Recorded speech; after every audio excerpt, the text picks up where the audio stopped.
Sentir. Sentir. Sentir.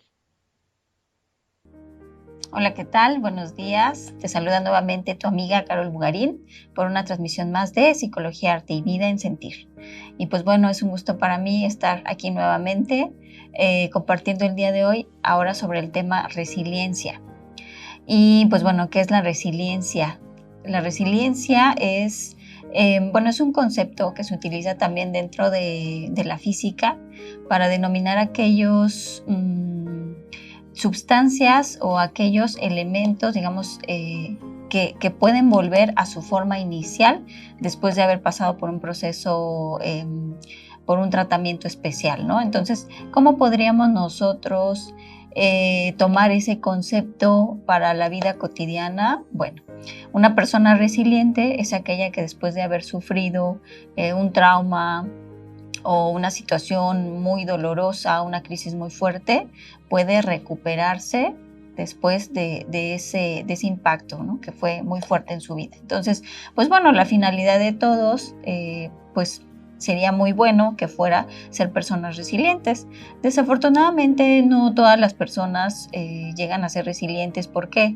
Pues porque muchas veces cuando alguien sufre una situación dolorosa o traumática, lo que hace es que se repliega, es decir, se encierra, se deprime, se abandona, deja de intentar, deja de luchar por lograr cosas, ¿no? Entonces, bueno, ¿qué es lo que para qué nos sirve la resiliencia? La resiliencia sirve para muchas cosas, pero bueno, antes de pasar al cuáles son los beneficios o las ventajas de ser una persona resiliente, quisiera primero nombrar o dar algunos ejemplos sobre cuál es la problemática o a qué nos lleva el no ser resilientes.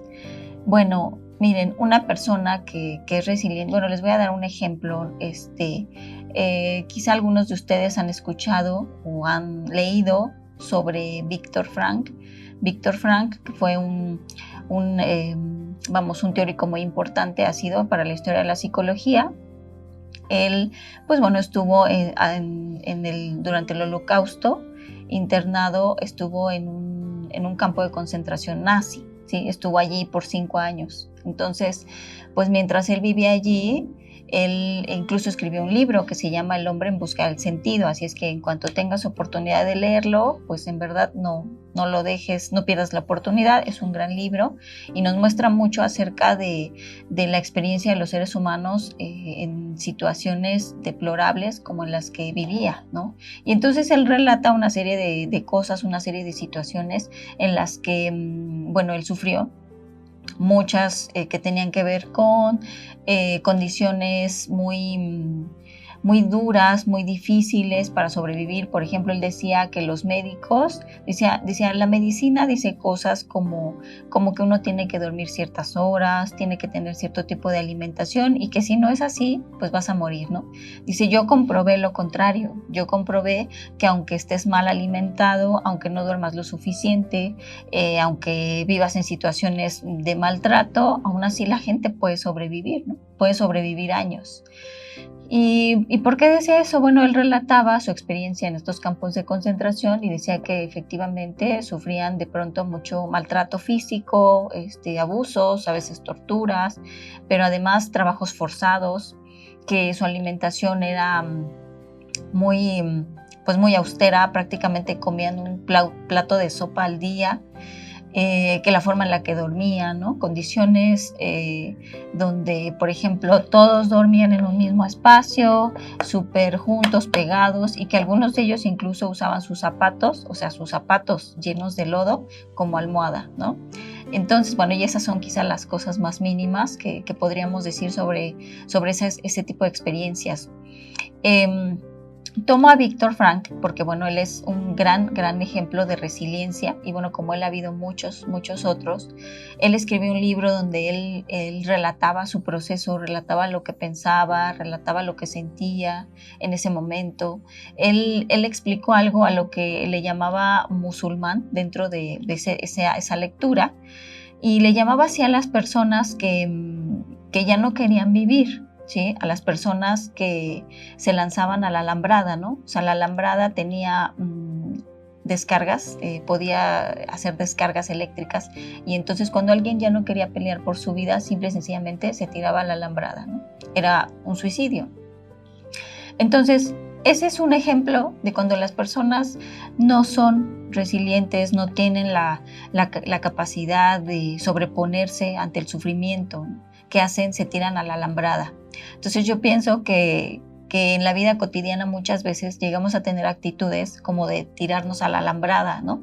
¿Por qué? Porque no vemos más allá, porque creemos que la vida es horrible, devastadora, que no merecemos lo que nos sucedió, pero además no creemos en nosotros como seres que son capaces de sobreponerse a ese tipo de situaciones, ¿no? Y pues bueno, yo creo que todos tendríamos que analizar en qué aspectos de nuestra vida nos falta ser resilientes. Hay personas que, por ejemplo, nunca se sobreponen de, no sé, una infidelidad, una ruptura amorosa, un engaño. O sea, hay gente que toda la vida sufre por lo mismo. Yo pienso que esa es una manera de no ser resiliente, ¿no?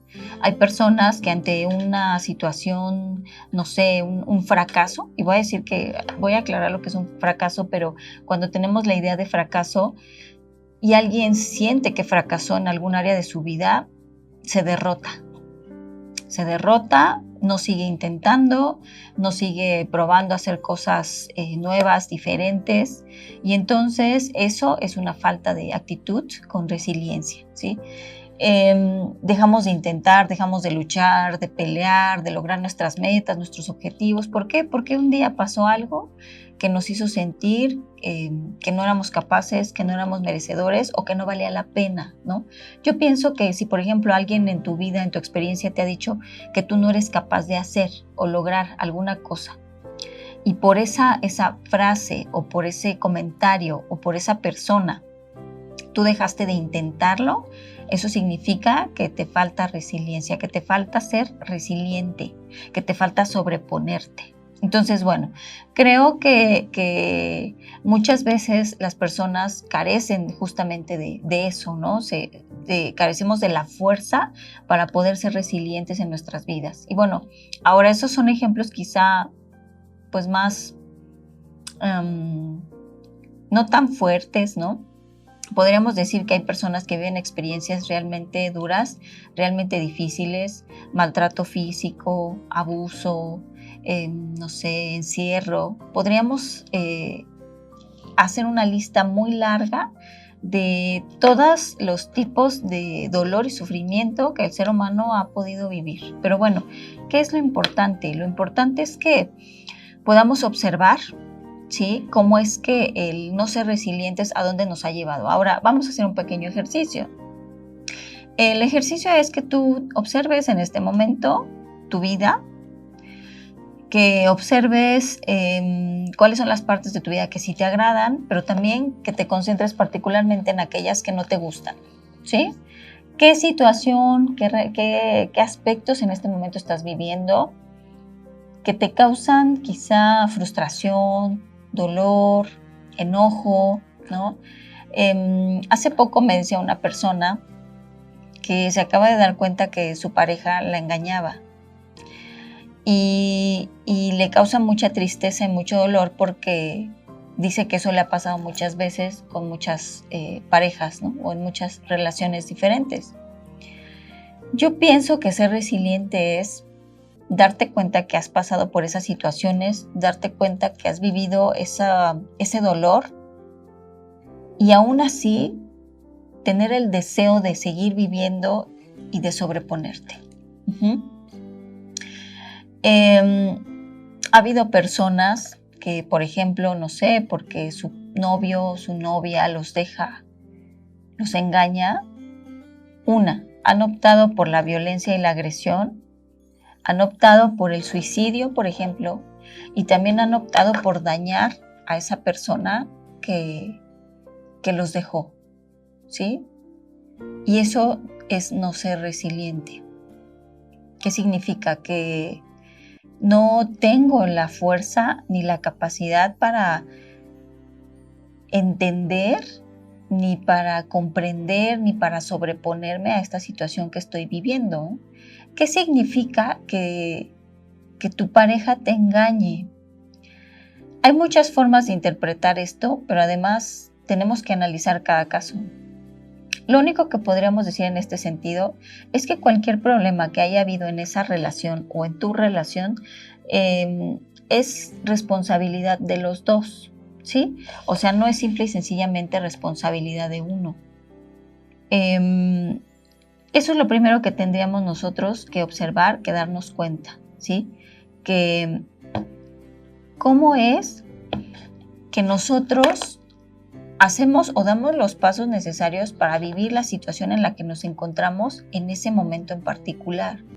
Es muy fácil que siempre pensemos que la culpa de las cosas o de las situaciones o de nuestro dolor es de los demás. Es como responsabilizar a otro totalmente por mi vida y por mi bienestar. Si tú eres de esas personas que culpan a los demás o no sé, la situación, la economía, al gobierno, de lo que te pasa, eso significa que tú estás entregando absolutamente todo el poder de ti a otro, ¿no? A otro, a otros. Y eso no es realista, porque entonces tu vida no tiene solución o tu problema no tiene solución, ¿sí? Si somos personas que pensamos que todo lo que nos pasa es culpa de alguien más, entonces tu problema no tiene solución. ¿Sí? Eso es algo importante que tendríamos, yo creo, que revisar. Si soy una persona que acostumbro quejarme o que acostumbro culpar a los demás de lo que me pasa, mi problema no tiene solución, ¿sí? Y eso es trágico. Eso es trágico porque lo ideal es que tu problema se solucione, ¿no? Que tu vida cambie, que crezcas, que mejores, que te desarrolles. Pero ¿cómo va a pasar eso? Bueno, eso va a pasar única y exclusivamente cuando yo me dé cuenta de los errores que estoy cometiendo y de los pasos, sobre todo de los pasos que yo estoy dando para estar en cierta situación. Ahora, volvemos al mismo ejemplo. Si tu pareja te engañó, sí, es responsabilidad de él. Es una gran parte responsabilidad de él, responsabilidad del otro, pero también es responsabilidad tuya, ¿sí?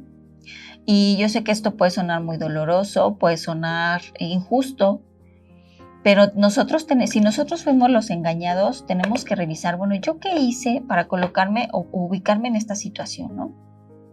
¿Qué pasos yo di y de qué manera yo también influí para que eso se sucediera, ¿no? Yo te puedo dar ejemplos de algunas personas, por ejemplo, no sé, han llegado conmigo a terapia algunas mujeres que me han dicho, es que mi pareja me engañó, ¿no? Mi marido me fue infiel, mi novio me dejó por otra. Y en cada caso se observan diferentes situaciones, ¿no? Que pues son algunos ejemplos y bueno, pueden variar, ¿no? En cada situación. Pero, por ejemplo, podemos ir en dos extremos. Uno es la pareja o la mujer que estuvo total y absolutamente a disposición del otro, ¿sí? Que estuvo total y absolutamente al alcance y que se ponía prácticamente como tapete, es decir, siempre estaba ahí muy dispuesta, ¿no? El otro no tenía que esforzarse, no tenía ni siquiera que buscarles más, no tenía que extrañarla porque siempre estaba ahí. Entonces, eso genera como un, no sé, desgaste, quizá aburrimiento en el otro, ¿no?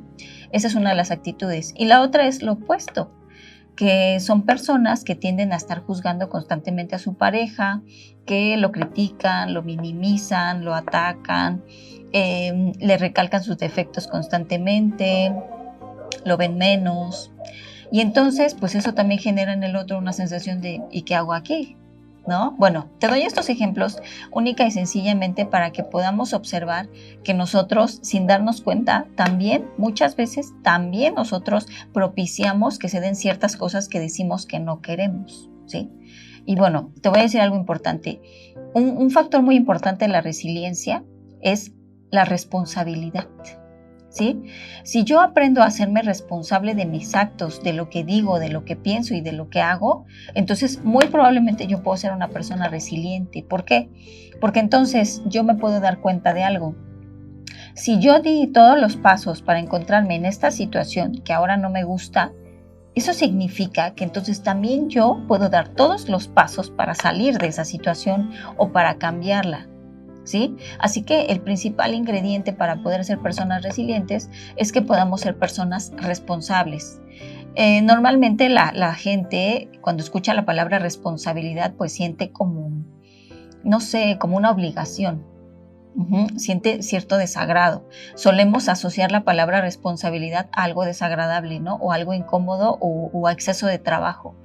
Pero la responsabilidad no es ni buena ni mala. Simple y sencillamente, si tú la aprendes a utilizar, tú vas a poder crecer y vas a poder cambiar. Entonces, repito, si yo me doy cuenta que yo di todos los pasos necesarios para encontrarme en determinada situación, eso significa que yo también puedo dar todos los pasos necesarios para cambiarla, ¿sí?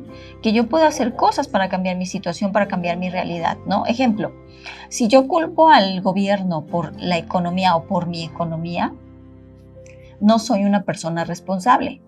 Culpar a otros y quejarse de otros no es ser una persona responsable. Si yo solamente me quejo de los demás, pues entonces quiere decir que el poder de mi vida no lo tengo yo, lo tienen los otros, y como los otros no van a cambiar, entonces mi realidad tampoco va a cambiar. Y eso es triste, muy triste, ¿no? Entonces, ese es, bueno, el gran, digamos, costo que vamos a pagar si somos personas que únicamente nos quejamos. En cambio, si yo tengo un problema económico y yo soy responsable o quiero comenzar a ser responsable de mis actos y de mi economía, lo menos que puedo hacer es darme cuenta qué actos estoy llevando a cabo para afectar mi economía de tal manera. Entonces me voy a dar cuenta, ok, mis problemas económicos son míos. Mis deudas económicas yo las propicié. Mi deficiencia en la administración de mi dinero, yo la hago. Ok, entonces eso significa que tengo varios problemas que tengo que resolver.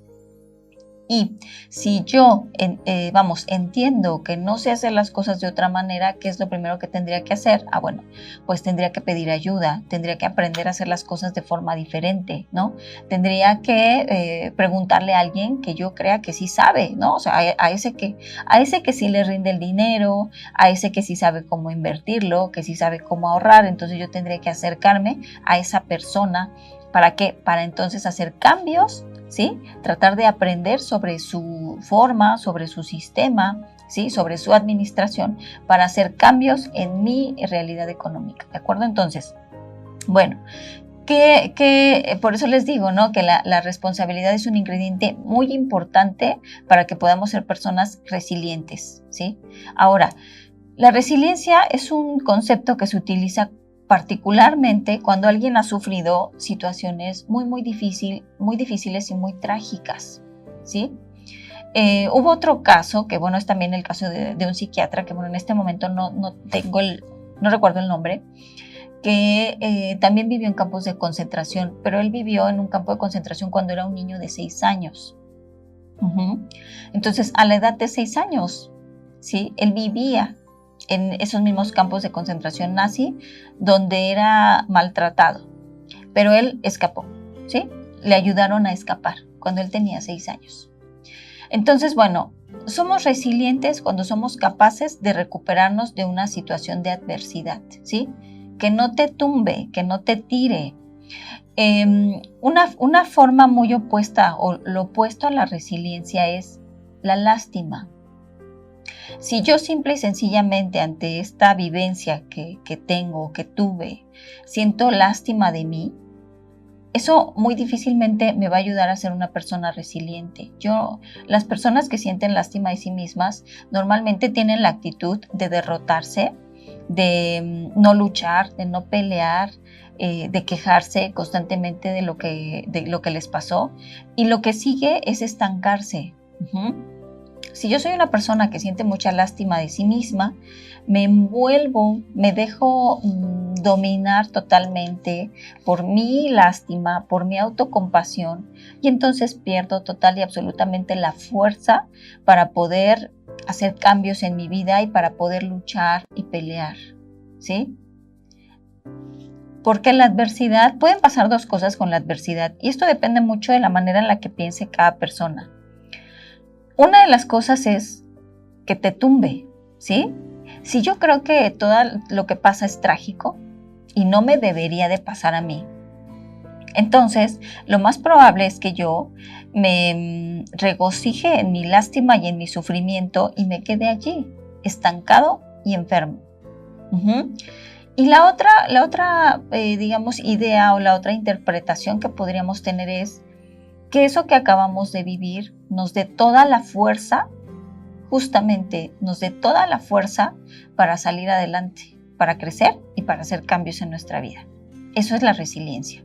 Ahora, quiero hablarles de algo, bueno, hacer un pequeño paréntesis sobre un medio que nos puede ayudar a ser resilientes, y es el arte, ¿sí? Las diferentes áreas o disciplinas artísticas como, no sé, la danza, la actuación, la pintura, la escultura, no sé, incluso el cine, bueno, son disciplinas que nos permiten lidiar con el sufrimiento, ¿sabes? Les mencionaba un poco en la cápsula anterior que el artista, la obra del artista nos permite lidiar con el sufrimiento, es decir, es como él lo muestra y él lo expresa por un medio artístico, ¿sí? Y entonces cuando alguien va y lo observa, se identifica con esa sensibilidad, se identifica con lo que ese artista hizo o creó. Pero bueno, no hay que ser artista necesariamente, no hay que dedicarse al arte necesariamente para poder vivirlo o para poder tener la experiencia, ¿no? Hago esta paréntesis porque si tú tienes la posibilidad, mi sugerencia es que trates de explorar estas herramientas que te van a permitir lidiar con tus emociones, ¿sí? ¿Por qué? Bueno, hay algo que generalmente, pues bueno, les comento en diferentes momentos, y es que todos los artistas son depresivos. ¿Qué significa ser depresivo? Bueno, una persona depresiva es una persona hipersensible. Y también algo más que normalmente no asociamos con la depresión, es que una persona depresiva es aquella que tiene un poquito más de claridad, ¿sí? Para ver la realidad, ¿no? ¿Cómo funciona eso? Bueno, no sé, me deprime que mi familia no es la familia que yo siempre soñé, o me deprime darme cuenta que, no sé, el novio que tengo no me quiere como en realidad yo pensaba, ¿no? O me deprime que los logros que he tenido hasta el momento realmente no me satisfacen, que quizá los hice para quedar bien con otras personas. Bueno, la depresión llega, vamos a decir que es como una forma de claridad, ¿ok? Entonces, quiere decir que las personas depresivas pueden de algún modo percibir la realidad tal y como es, ¿no? Por ejemplo, no sé, ese novio, pues es que no me quiere en realidad, ¿no? Me duele darme cuenta, pero es claridad. Ahora, ¿qué nos hace resilientes? Lo que nos puede hacer resilientes es la actitud, recuerda, la actitud con la que tomes esa situación. Ahora, yo les digo, los artistas son depresivos. Los que aceptan su depresión la transforman en cosas creativas y en cosas grandes, en cosas que son capaces de transmitir mucha emoción hacia otras personas, capaces de transmitir su vivencia, su experiencia, incluso su dolor, su sentir sobre lo que pasa en el mundo, ¿no? Pero aquellos que no aceptan su tristeza o que no aceptan su depresión, entonces tratan de quitársela. ¿Cómo se la quitan? Casi siempre de formas autodestructivas, ¿no? ¿Cómo trato de evadir el dolor? Si yo busco algo para evadir mi dolor, sin entenderlo y sin lidiar con él, entonces me voy a fugar, ¿sí? ¿Me voy a fugar en qué? Pues en aquello que me da placer. ¿Qué me da placer? Porque bueno, si es una fuga, después se convierte en una adicción, ¿no? ¿Qué me da placer? Me da placer, no sé, el alcohol, la droga, el tabaco, me da placer el sexo, me da placer la comida, me da placer incluso el trabajo. O sea, todas aquellas cosas a las que nosotros recurrimos como una fuente de placer y lo hacemos de forma excesiva, se convierten en una adicción. Entonces, si yo no acepto mi tristeza o mi dolor, voy a perder energía. Voy a recurrir a compensadores que van a terminar por ser medios autodestructivos para mí, ¿de acuerdo? Pero, en cambio, si yo acepto mi tristeza, si yo acepto mi dolor, si yo acepto mi depresión, puedo transformar esa emoción en algo creativo. Así es que por eso te hago la invitación y la recomendación a que puedas empezar a practicar este tipo de disciplinas para poder, digamos, expresar, vaciar tu emoción, tu trauma en una creación creativa. De hecho, pues bueno, hay una vertiente dentro de las artes unida a la psicología que se llama arte terapia, y bueno, esta disciplina busca que las personas puedan resolver sus emociones, sus conflictos existenciales y sus crisis, sus traumas a través de la realización de obras artísticas, ¿ok? Que bueno, y les repito, no es necesario ser artista, no es necesario haber estudiado nada o una carrera en arte para poderlo hacer, ¿ok? Pero bueno, esa sería como una recomendación. Y pues bueno, estamos llegando al final de esta transmisión, así es que bueno, me gustaría concluir primero que nada, invitarlos a reflexionar en torno a si son resilientes o no. Ser muy honestos con eso. Si yo soy una persona realmente soy una persona resiliente, ¿cómo he actuado en los momentos más difíciles de mi vida? ¿Cómo he tomado esas situaciones que han sido dolorosas para mí?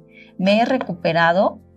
No sé, en poco tiempo, en mucho tiempo, o todavía sigo arrastrando esas situaciones, o todavía no puedo sanar, todavía no puedo perdonar. Si llevas, no sé, 5 años, ¿no?, con resentimiento hacia una persona, por ejemplo, eso significa que no se sabe ser resiliente, ¿no? Entonces, bueno, lo primero es identificar si somos o no personas resilientes. ¿Cómo es que nosotros asumimos, cómo es que nosotros interpretamos, entendemos la realidad? ¿Sale? ¿Cómo es que nosotros entendemos la adversidad? ¿De acuerdo?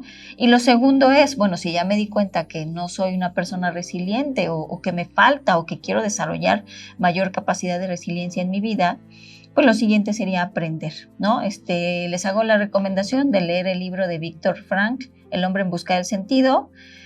Y mi siguiente recomendación es que puedan realizar prácticas con diferentes disciplinas artísticas, y bueno, tú vas a ver que te va a ayudar muchísimo en este proceso de lograr ser resiliente, ¿ok? Pues bueno, es todo por el día de hoy. Agradezco mucho que me hayan acompañado y pues yo espero que este tema sea de mucha utilidad para ustedes. Si te gusta la información, por favor, compártela y pues bueno, comunícate a nuestros números telefónicos. Y pues bueno, les deseo una excelente semana y sobre todo les deseo que sean personas muy resilientes. Nos vemos el próximo martes a las 9:30. Si quieren hacer preguntas durante la transmisión, saben que estamos abiertos a responderlas. También, si quieren mandar comentarios, algún tema que les resulte de interés, que les gustaría que pudiéramos hablarlo en las sesiones, pues bueno, escriban. Les mando un gran abrazo, muchos besos y por favor comparte, ¿ok? Que tengan todos una bonita semana.